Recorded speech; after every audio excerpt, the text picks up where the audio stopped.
vamos abrir uma janela para o Dão Golo para amanhã. A rubrica habitual de Ricardo Silveirinha, sempre ao domingo, às 10h30 na sua Rádio Estádio. Ricardo, vamos então começar a tua rubrica de hoje com um tema que é o arrastão dos adeptos. É verdade. Chama-lhe o arrastão dos adeptos porque apanhei na RTP Memória imagens deliciosas da festa do Benfica em 1994, um jogo que vi ao vivo, um jogo contra a Vitória de Guimarães. Já o Benfica era campeão, tinha sido campeão em Barcelos contra o Braga na semana anterior. Eu estava lá com o meu pai nessa grande festa e depois de ver estas imagens do pessoal entrar no relvado à antiga, não é? Agora já não se faz isto. Lembrando dessa tarde de sol, que é uma tarde de sol tão forte que eu senti-me mal e consegui deitar-me naquelas bancadas de betão, não sei como, estavam lá 120 mil pessoas, mas lembrando até dessa solidariedade que havia muito, em que de repente lembro perfeitamente desta imagem de muitos adultos à minha volta, ainda era um miúdo, tinha uns 12 anos, muitos adultos à minha volta começarem a dizer está a apertar, e de repente as pessoas ganhavam um espacinho e tal, e eu lembro perfeitamente de estar a decorrer o jogo e eu estar deitado naquele estádio a abarrotar. Esse elemento de solidariedade agrada muito. Mas em relação ao arrastão, portanto, essa tarde foi uma tarde aquelas ondas enlouquecidas, não é? que se espraiam pelo relvado quando o árbitro apita para o fim. Lembro-me daquela imagem dos jogadores já mais juntos à linha lateral da zona do balneário, como se à espera ali 4, 5 minutos do fim já toda a equipa já se juntava toda com medo do arrastão dos adeptos.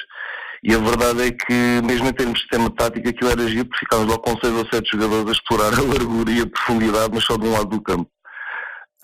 Os adeptos esperavam, diz Ramon. Não, eu ia dizer o do lado do campo que dava acesso ao balneário, que era para ir embora. Exatamente. Exatamente. Ficava tudo juntinho, começava a juntar-se tudo ali, a bola já quase não rolava, e ele só fazendo assim uns passezinhos e tal. Os adeptos estavam como animais enjaulados, não é? À espera que as grades se abrissem, bufavam, cantavam, gritavam, apontavam a mira a um herói específico, Rui Costa, Isaías, Soares, João Pinto, Veloso, Paneira, Moser, Juran, cada adepto com o seu jogador preferido, e cada adepto querendo a camisola de um, os calções do outro, as meias, as cuecas. Quantos jogadores não saíram nus do relvado nestes arrastões, as chuteiras, as caneleiras, tudo. Os adeptos queriam levar o Estádio da Luz inteiro para casa, e isso do Benfica, mas nas Antas passava-se o mesmo, no Sporting menos, mas quando era campeão passava-se também assim, portanto, no Boa Vista, em 2001. Eu gosto desta ideia dos jogadores chegarem aos balneários completamente destruídos, nus, com as cuecas rasgadas, amassados, feridos, beijados. E eu, como estava no terceiro anel, normalmente víamos os jogos no terceiro anel, nunca passava por estas correrias desenfreadas. Portanto, quando nós chegávamos àquele local, era como se fosse um local de guerra, e eu já tinha passado aquela primeira orgia, não é? Aquela loucura. E então apanhávamos as sobras do arrastão, quando os primeiros adeptos já estavam refastelados, os primeiros adeptos que entraram já estavam cansados, deitados no relvado e tal. Nós chegávamos, e então começávamos a fazer coisas tão simples como guardávamos relva no bolso, sentávamos no banco de suplentes. Cortava-se as redes das balizas, não é? Cortava-se as redes das balizas, eu veio redes das balizas para Abrantes.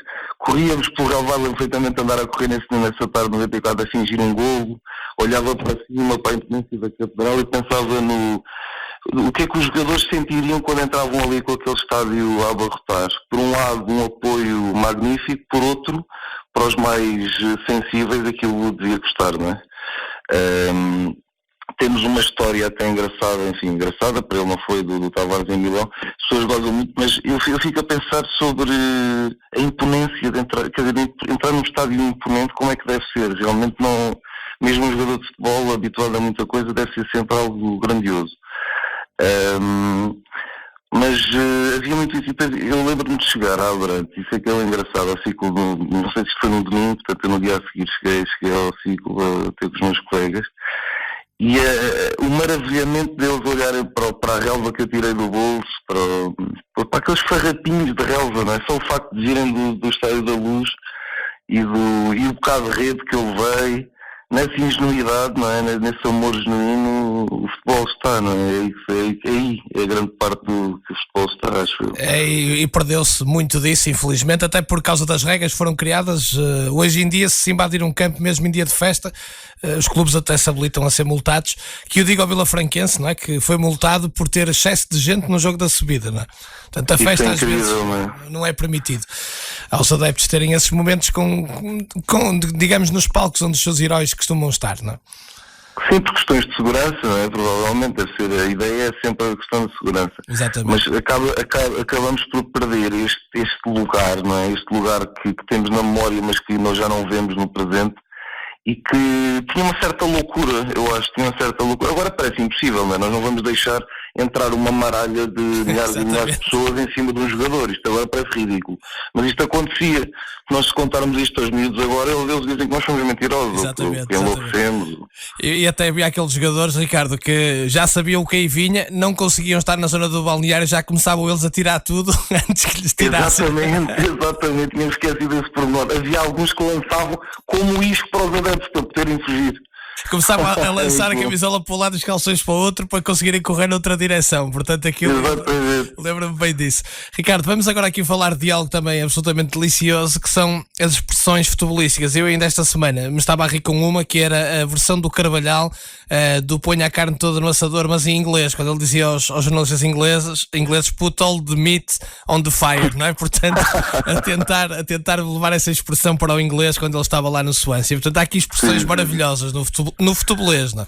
No futebolês, sim, porque um dos encantos do jogo é isto, não é? Esta linguagem que nós próprios criamos, que o próprio jogo cria.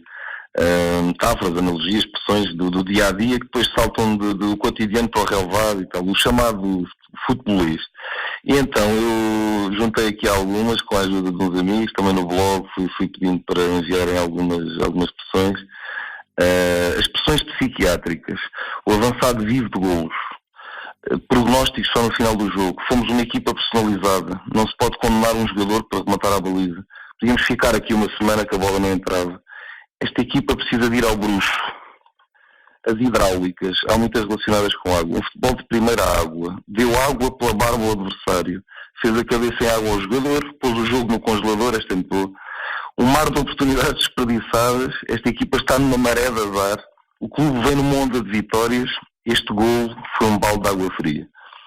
As zoológicas, para trás mija a burra, a bola entrou lá onde a coruja dorme, fez um cabrito ao adversário, um pato do guarda-redes, um golo cheio de vaca, saltou em peixinho e fez o tento final. As fisionómicas, acertou nas orelhas da bola, chutou com o pé que tinha mais à mão. Este pé só serve para entrar no autocarro, mão de Deus, este jogador tem as costas largas, muito talento, pouca cabeça, fazer o gosto ao pé, só se querem que os jogadores não tenham braços, tive de vender, não podemos cortar as pernas aos nossos jovens, tem olhos na nuca, é um craque, tem 2 pés esquerdos, um pé que parece uma mão e futebol de encher o olho. As gastronómicas, pôr a carne toda no assador, este futebol não é peixe nem é carne, atacar neste momento pode ser mesmo uma faca de 2 legumes. As viárias, enfiar o autocarro à frente da baliza, fez um carrinho que lesionou o adversário, grande golo de bicicleta, passou por ele como se fosse de mota. As físicas, um remate que tirou tinta ao poste, é um jogador que é um carregador de piano, eu gosto muito desta expressão, um carregador de piano. As infantis, e para finalizar, rematou do meio da rua, é um futebol de sonho, podia ter rematado, mas enfim, deslumbrou-se, tem talento, mas é um brinca na areia. É realmente fabulosas, e o Rui Matos Pereira estava-me aqui a chamar a atenção que nós somos muito peritos em internacionalizar o nosso futebolês, porque o Carvalhal fez esta com o put all the meat on the fire, mas o Mourinho também levou para a Inglaterra o parque de bus, ou seja, estacionar o autocarro à frente da baliza. Portanto, e os ingleses que nunca tinham ouvido tal coisa ficam maravilhados com as nossas expressões, ainda por cima em tradução para a língua deles. Realmente pois quando é literal ainda fica estranho. Mais cómico, não é? É estranho, porque eles depois não percebem a construção da frase, portanto não percebem a ideia. Exatamente, do parque de bus também eles ficaram a olhar para ele, o que é que ele queria dizer com aquilo. Ainda foi mais hilariante por causa disso. Ricardo, vamos agora olhar para os potenciadores do golo. Sim, eu queria falar aqui nos potenciadores do golo. Eu considero os potenciadores do golo aqueles jogadores que têm um jogo mais invisível, que são menos visíveis a olho nu. Portanto, normalmente andamos aqui na ditadura dos golos e das assistências. Todos os programas falam muito e contabilizam os números de gols e assistências de cada jogador, etc. Eu gosto muito do potenciador do gol, que normalmente eu chamo-lhe o que faz a assistência para a assistência, ou cria um momento que é muito mais importante de equilíbrio, e depois então aparece o gol, a assistência e o gol.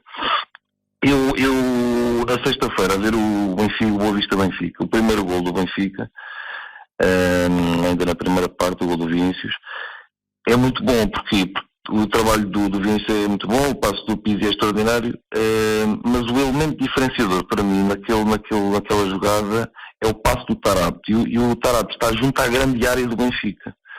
Aquele passo, não é? Um simples toque de primeira, de vertical, acabou por deixar uma equipa do Boa Vista de fora. Eu gosto muito de ver isto, porque isto é muito menos quantificável, não é? Nós não conseguimos pôr isto num quadro. Podes pôr o golo, podes assinalar lá Vinícius, gol, Pizzi, assistência, mas como é que tu vais contabilizar um passe na tua área, que vai dar um gol na baliza contrária? É este tipo de jogada, de registro que eu gosto, porque não é matemático, e eu acho que às vezes corremos um bocadinho o risco de tentar meter estatísticas em tudo. O futebol não é controlável dessa maneira. O futebol, a estatística vai ajudar qualquer treinador, claro que sim, perceber alguns comportamentos, perceber algumas zonas onde o jogador atua mais, certo? Mas há algo de invisível no futebol, há algo que tem de ser visto por conhecimento, nunca por um computador. E não desvalorizando o trabalho precisamente desses potenciadores, que muitas vezes passa despercebido, não é? Sim, porque o que fica na retina é o remate, não é? Ou o passe. E na verdade, nessa jogada é óbvio, quer dizer, com aquele passe, o que o Tarado fez foi destruir uma equipa do Boa Vista e criar as condições, depois claro, há talento no Pizzi e no Vinícius, é evidente, mas o Tarado criou as condições para que o Benfica chegasse ao meio campo adversário numa situação de vantagem, ou pelo menos de igualdade. E isso é raríssimo no futebol atual, não é? Poder chegar com 2, 3 jogadores, só com 2 ou 3 jogadores adversários pela frente. Isto acontece muito. Eu, claro que falo do Tarapte, podia falar cá em Portugal, por exemplo, no Benfica falo do Tarapte, falo do Pizzi, claro, no Chiquinho, no Sporting Bruno Fernandes, muito, Vieto, que também é um ótimo jogador, no Porto, Oliver, que é um jogador fabuloso. Eu diria que, infelizmente para o futebol, felizmente para o Benfica, o Conceição prefere tratores, porque o Oliver é um jogador que muito acima da média. Não sei se não treina bem, aquelas conversas todas dos treinos, que eu às vezes acho isso um bocadinho tanga, mas pronto. Eu acho que o Sérgio Conceição assume que é um tipo de jogador mais combativo, musculado e tal. Ora, Oliver não pode ser isso, não é? Para ser o que ele é, não pode ser um panzer, mas é um jogador também muito neste estilo. Para usar uma expressão que de acordo com o teu Dom Golo para amanhã de hoje, prefere jogadores de fato de macaco. Sim, claramente, não é? Acho que é a característica dele. Pronto, tudo bem. Eu não gosto do futebol do Porto, nunca gostei, mesmo quando foi campeão, mas isso são escolhas. Se calhar tem mais vitórias do que nos anos anteriores, isso também é verdade. Mas o maior potenciador do golo da história é, claro, Andrés Iniesta, não é? Só pode ser Andrés Iniesta naquelas equipas fabulosas todas do Barça, quer dizer, quantas assistências para assistências ele fez, centenas, milhares, desequilíbrios que criou constantemente, com um mero gesto, uma simulação, um passo vertical, um momento de espera, porque muitas vezes não falamos disto, às vezes esperar, ter a bola e esperar pelo melhor momento para depois partir para o ataque, isto é Iniesta, isto é um potenciador de golo, ou seja, muitas vezes vimos o Iniesta a chegar a zona já de construção e depois de finalização, e tu tens um passo para a direita do Iniesta, alguém mete depois no centro e o Messi marca. Portanto, o Iniesta nem sequer aparece nesta estatística e foi fundamental, por uma simulação, por um passo vertical, pelo que for, uma assistência para a assistência. Estes potenciadores de golos, eu diria que não são muito visíveis aos olhos dos adeptos, a maioria dos adeptos, mas são aqueles jogadores de que os treinadores mais gostam. E dando o exemplo que dei do Tarapte, é um caso extremo de um jogador que estava praticamente perdido, um jogador talentoso, que foi recuperado pelo Bruno Lage e é um jogador aposta do treinador, não é? E o treinador sabe o que está ali. E se calhar aos olhos dos adeptos é só mais um ex-bêbado que por acaso se recupera um bocadinho. Não, o Tarapte é um talento. Para mim é um dos melhores jogadores do Benfica. Ricardo, aí podíamos juntar, até também conhecido o teu gosto pelo Benfica e o meu, por exemplo, pelo River Plate, juntar aqui o Pablo e Aimar, não? Totalmente, bem, enfim, eu às vezes esqueço-me até que o Pablo Aimar jogou no Benfica, mas o Pablo Aimar sem dúvida alguma, quer dizer... Por falar em potenciador de golos, esse aí... Aliás, eu agora há pouco tempo ouvi uma entrevista do Jorge Jesus e ele fez questão de reforçar, porque eu já o tinha dito há uns 4 ou 5 anos, ele fez questão de reforçar que o melhor jogador que ele treinou foi o Pablo Aimar. Não é por acaso que o Messi diz que o ídolo dele é o Aimar, não é? Não será por acaso? Não é. Eu gostei muito dos anos dele no Benfica. Ele já veio mais tarde, quer dizer, aquilo que ele andou a fazer em Valência é de loucos. É pena ele não ter se calhar ido para um Barça, provavelmente Barça, que seria um tipo de jogo mais de acordo com o jogo dele. Mais de acordo com o jogo dele. Mas mesmo assim, mesmo com 30 e tais, veio para aqui destruir completamente, porque era um talento tão grande que era sempre melhor do que todos os outros, mesmo com menos 10 anos do que eu. Sem dúvida, um grande potenciador. Eu tive a oportunidade de o conhecer pessoalmente em Buenos Aires e de perceber a pessoa que é também, e de uma inteligência acima da média, até numa conversa normal se percebe isso, e realmente a paixão dele pelo jogo e o conhecimento pelo jogo, que realmente era um jogador, isso sim, um potenciador de golo daqueles que fica para a história. Não há qualquer para a história. Deixa-me só dizer uma coisa, Realmo, antes de seguirmos para outro tema. No Braga, porque eu não gosto só de falar dos 3 grandes, acho que podemos começar a falar mais no outro. Sem dúvida. No Braga há um jogador que é fabuloso, que se chama Ricardo Horta, da Escola do Benfica, irmão do André Horta. Aliás, os dois são muito bons jogadores, mas eu acho que o Ricardo é totalmente subvalorizado, porque o Ricardo tem feito uma época extraordinária. E parece quase que não tem qualidade. Eu acho que ele tem toda a qualidade para jogar nos 3 grandes. Eu diria até que a maior parte dos jogadores dos plantéis dos 3 grandes não tem a qualidade do Ricardo Horta, portanto, e é um enorme potenciador de gols também. Ricardo, vamos agora falar de algo que também promete ser interessante, as personagens à volta do jogo. Sim, estas personagens são personagens que, não estando presentes nos estádios, eu vou falar de personagens que são ligadas ao meu clube, porque é mais isso que eu vivo, mas elas existem em todos os clubes. São personagens que vivem em redor do jogo, não podem ver o jogo porque estão a trabalhar, mas que o vivem de forma muito intensa e depois são muito castiças também. Eu escolhi 3 sobre as quais falar, mas tenho escrito sobre dezenas. Vou falar da Otília, a Rainha das Bifanas. É uma mulher que, em dia de jogo, desde madrugada, que está a organizar tudo o que a família tem de levar para a relote. Comidas, bebidas, detergentes, material de transporte, gasolina para a viatura, etc. Chateia a nora, que nunca cumpre o que ela lhe pede, etc. Que vai a família toda para a relote, se chama Manolito. A Otília e os seus, quando o jogo começa e desaparecem os clientes, fica a ouvir o relato. Eu imagino a ouvir, porque eu nunca a vi, não é? Estou no estádio, mas eu imagino a ouvir o relato e a comemorar os gols do Benfica no meio da estrada à frente da relote, porque a cidade parou para ver o jogo. Imagino os saltos. Só que ninguém a viu porque nós nunca a vemos. Quando acaba, nós voltamos para o Manolito, já ela lá está, dentro da sua relote, no palanque da rainha, e eu noto que ela observa-nos de cima. Enquanto nós estamos ali com as cervejas na mão a conversar e a falar de futebol, ela observa-nos. Quando nós olhamos, ela retira o olhar, mas eu acho que ela cuida de nós. E eu digo que se por acaso o resultado não for satisfatório, ela ainda se empenha mais no molho das bifanas para pelo menos irmos reconfortadinhos do estômago, mesmo sem a vitória. Depois gostava de falar do taxista Timóteo, que é um taxista que passa os jogos da Champions League à volta do Estádio da Luz. Como tem de trabalhar, mas quer estar perto do jogo, o Timóteo se anda com o seu táxi só naquelas zonas, esperando clientes que não se queiram afastar muito do estádio. Portanto, quando lhe pedem para ir para a Amador ou para o Odivelas, Timóteo não aceita o serviço, desculpando-se com o jantar. Vou entrar agora na minha hora de ceia, a menina não leva mal. E os golos do Benfica são comemorados dentro daquele táxi como se o Timóteo fosse meio Estádio da Luz. Bate fervorosamente no volante, abre o vidro e este tem uma pequena bandeirinha pelas ruas de Lisboa, apita, grita, imita o rádio e começa a cantar gol. Dentro do táxi de Timóteo, pelo menos, a equipa do Benfica não se pode queixar de falta de apoio. Depois o Chico Sardinha, que é um empregado de mesa de um snack bar na Reboleira, muito dinâmico, fininho. O Chico anda sempre de um lado para o outro, em viagens da cozinha para o balcão, do balcão para as mesas, e assim sucessivamente ao longo das noites de serviço. Nunca pode ir ao Estádio da Luz, porque tem de trabalhar, como ele diz, para pôr comida na mesa. Em dia de jogo, Chico Sardinha põe no lapela ao símbolo do Benfica. Mas atenção, um pinho comprou na feira de Carcavelos, não se pensa que é sócio há 25 ou 50 anos. Não, que Chico não dá dinheiro a chulos, diz com toda a cagança. Quando lhe dizemos que não é a chulos, é o Benfica, Chico finge ser chamado noutra mesa e segue viagem. Os gols do Benfica são vividos na cozinha, anda sempre a rondar a cozinheira de Loures para saber quando está o resultado.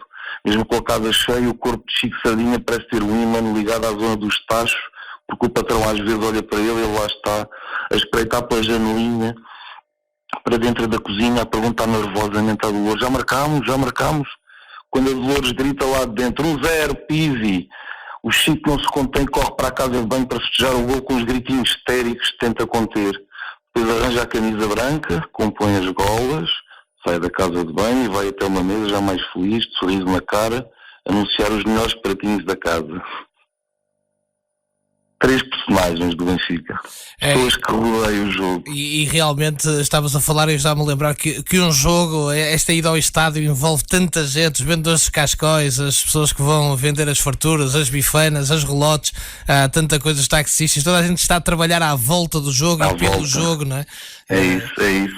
E realmente desde crianças, quando íamos pela mão dos nossos pais ou avós, que toda aquela envolvência que nos apaixonava, não é? O dia de jogo às vezes passava-se a tarde inteira à beira do estádio, não é?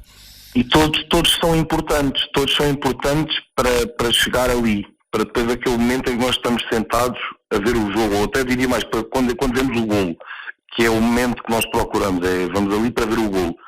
Mas tudo à volta, é isso, tudo, a senhora das bifanas, o senhor do pão com chouriço, o senhor dos cascóis, o taxista que ciranda o estádio, no metro, quando vamos no metro e está tudo cheio, isso já faz parte do jogo.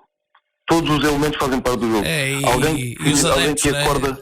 Os adeptos, alguém que sai de manhã, e vai para o Estádio das Antas, para o Estádio da Luz, para o Estádio da Alvalade, sai de manhã, portanto, leva os cascóis pela A1, tudo isso é o jogo. Não podemos só pensar que o jogo é aquele momento ali.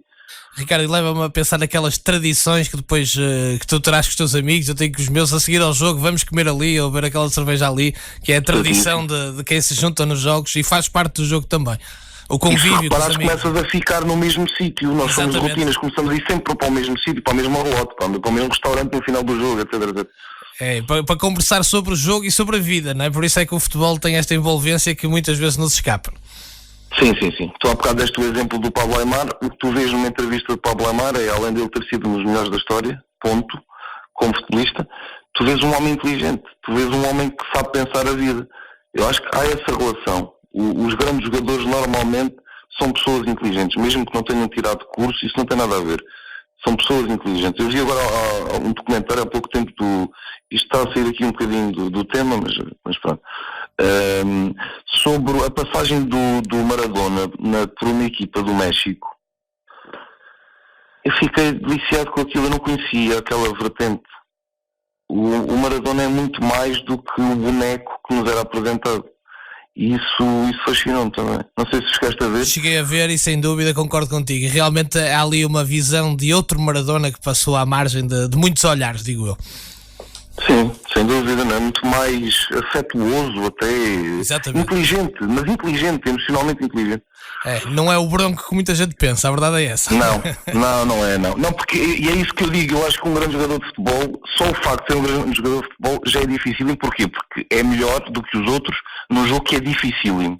Portanto, ele, pelo menos emocionalmente, pelo menos em termos de instintos, tem que ser muito inteligente. Senão não consegue ser um grande jogador de futebol. Sim, pensar tão rápido como pensa, sem dúvida. Exatamente. Ricardo, para terminarmos, o teu Dom Golo para amanhã termina sempre com uma escolha musical que tem sempre muito que ver com futebol também. Qual é a de hoje? Hoje vamos ouvir Aqui é o País do Futebol, de Milton Nascimento. Imagino que a maior parte dos ouvintes conheça a música. É um hino que dispensa apresentações, assim como o Milton, que é mais um gênio da música brasileira. Esta música foi lançada em 70 e eu peço emprestada ao Milton Nascimento para comemorar e homenagear todo o sucesso de Jorge Jesus no país do futebol. Muito bem, e assim terminamos. Um abraço a Ricardo e até ao próximo Dom Golo para amanhã. Grande abraço. Vamos então à música escolhida pelo Ricardo para o Dom Golo